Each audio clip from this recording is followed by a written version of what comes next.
Good morning, Clem South. Mrs. End here. It's Wednesday, March 25th, and my special guest is Mrs. Vasalos. Hi, Mrs. Vasalos. Hi, Mrs. End. Good morning. Good morning. How are you doing today? I'm great. How are you? We're great. I've got Gus here. He's a little bit unruly, so you may hear or see him in the background. I have a couple of little girls here that might pop in too. Who knows? We don't know. We're working from home. So boys and girls, we hope that you're having a great week. So I'm going to turn it over to Mrs. Vasalos, who has a nice art message for you. Okay, thanks.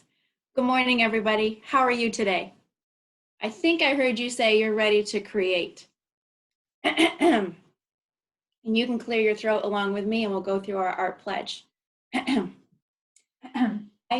make messes. I make messes. But I clean them up, especially when I'm home. But I clean them up, especially when I'm home. I make mistakes. I make mistakes. But deep inside, I've got what it takes. But deep inside, I've got what it takes. I am an artist. I am an artist. And boys and girls, you can do this along with Mrs. End and I. I want you to sit up nice and tall and straight and take a couple nice big deep breaths in. And you can feel your body fill up and then empty out as you breathe. And I want you to feel that stillness. And there's a lot of stillness these past few weeks. And you might notice that sometimes that stillness makes you feel uncomfortable. You might even say some of you have been bored. My children have said that.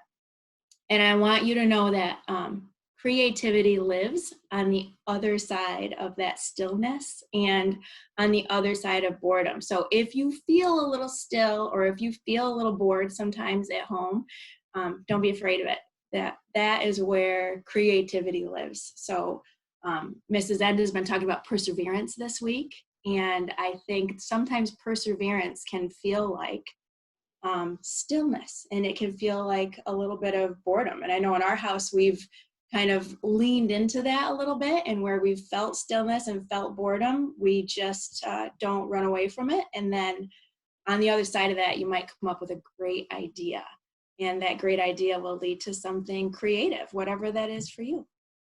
Thank you for sharing that message. And I just wanted to remind boys and girls, it really goes along with our Monday message, which was the story that I read aloud called What If? So in this story, the character really talks about using any tool possible to be able to create. And so we really challenge our Clem South Penguins to be creative and find ways to keep your mind busy and inspired, right? So this is a great story. If you didn't hear it, it's on the Home Connections page. There's a section called Read Alouds, and they'll stay up there so you can check it out whenever you have time. So this is a great story about creativity, and thank you for sharing that message, Mrs. Vasalos. Sure. I'm wondering if you wouldn't mind talking to us about the rainbows that I've been seeing around the neighborhoods. Yes, so that is kind of a nationwide thing. I saw it on Twitter or something, and it kind of caught my eye. And I know a lot of other schools right in Webster are doing it. So I kind of just posted it on on my Twitter feed, which if you're not following me on Twitter, you can. I'm getting more Twitter savvy, and I'm trying to post some things even that the kids are sending me. But I popped it on our Clem South homepage too, and asked people to make rainbows and pop them in their windows. And we went for a drive last night, and I drove through a whole bunch of Clem South neighborhoods, and I saw so many beautiful rainbows. And the reason kids are doing that is just to bring uplifted spirits, because we can't connect with each other and see each other so much anymore and be near each other because we're trying to keep everybody healthy. But when you walk by or drive by houses and you see those rainbows, it just lifts everybody up. So I'm so proud of too. So I'll be hanging this in my window here in Fairport. So if you walk by, you'll be able to see it. Thank you, Mrs. End, for participating. And I just want to say, if you don't have crayons or you don't have markers, I've seen kids do this with Legos. I've seen people do it with clothes. I've seen people put a rainbow animal out in their window. So there's lots of ways you can participate with whatever materials you have at home. That's awesome. Thank you so much. So as Mrs. Vassallo said, we've been talking about the essential skill, which is perseverance. And so thank you for sharing some good examples there. I want to switch gears and talk about our CARE traits. And CARE, as we know, stands for cooperation, accountability, respect, and excellence. And thank you, parents, for catching your kids showing care at home. And thank you, kids, for showing care. I have some great referrals that I'm going to celebrate in a minute. But first, I just want to talk a little bit about cooperation. The quote today is really around that. Everyone working together for the greater good is cooperation. And so when we think about putting our rainbows out, we are showing that we are staying home, we are social distancing, we are doing what we need to do to protect others in our community. So that is cooperation on a large scale, right? So doing what we need to do, working together for the greater good for the health of our community.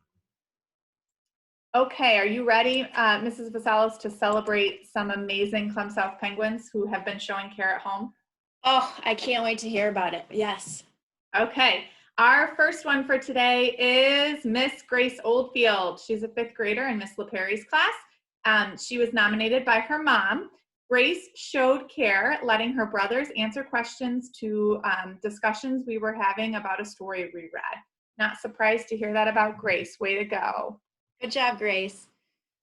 I have another one. This is actually for Mrs. Oldfield's entire class. She nominated them. She said that they have been showing care by celebrating from a distance kiddos in the class who have had birthdays over the weekend. So I've been thinking about you that are having birthdays while we're home. And I know that's a different feeling than when we get to be at school. So way to go, Mrs. Oldfield's class. Ooh, okay. We got some kindergartners here. Anastasia B. from Mrs. Dardis's class. She completed all of her assignments on Seesaw using the microphone to count to 100. Way to go, Anastasia. We also celebrate Coulter and Mason from Mrs. Dardis's class. Coulter completed his Seesaw activities and is sticking to his schedule at home. Mason is keeping up with his reading and other activities at home. So way to go, kindergartners in Mrs. Dardis's class. And I have one more for today. Leah, is it Youngquist?